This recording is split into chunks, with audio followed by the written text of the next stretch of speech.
Oh, now look at this nice. So it appears to be pretty barren, okay, pretty fucked up. You know, not much going on here. And then you just look down at the ground and you get some nice Lewisia rediviva coming up, aka the bitterroot. Montiaceae. Caryophyllales is the order. Got lots of stamens in there.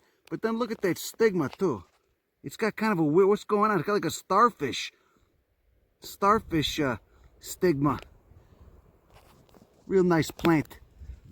That whole species is it's by no means rare, but it's what you call a species complex. There's lots of different variations within the species, so there's probably different subspecies and different populations. It's got a biogeographical thing going on. Different populations in different regions technically amount to different subspecies, etc. But there's nobody studying. Then you got this, you see over there. Here's one that didn't open yet. Just looks like a little octopus sticking out of the ground. Get the two sepals on the calyx right there. Here's another nice one. Here's a Layia discoidea. Nice model organism for ecological speciation on serpentine. This is another serpentine endemic.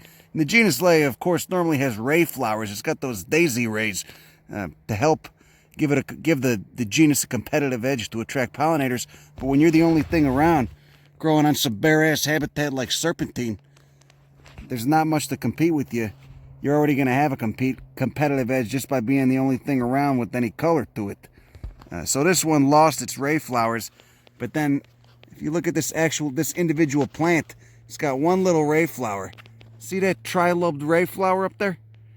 So the gene wasn't completely turned off. It's still got those genes for ray flowers. They're just suppressed, it seems, except they're not always suppressed. This one little plant still got it. One last quick thing I want to tell you about this juicy bastard. It being a tarweed in the Madiae tribe, it's very glandular. You can see the glands up there, those little sticky, basically sticky hairs with a sticky resin ball on the end of it. And it smells amazing. Now that, of course, is gives the plant the benefit against things that might want to gnaw on it, including insects. But to us, it tends to smell rather pleasant. Most of these terpenes and oils and this wonderful secondary chemistry night. Look at that beautiful classic piece of serpentinite.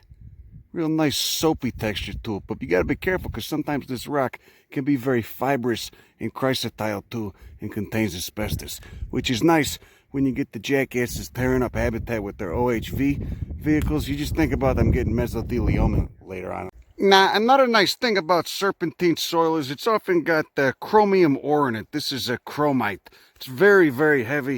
If you were to bean someone in the head with this, it would hurt much more than if you just beaned them in the head with a piece of serpentine.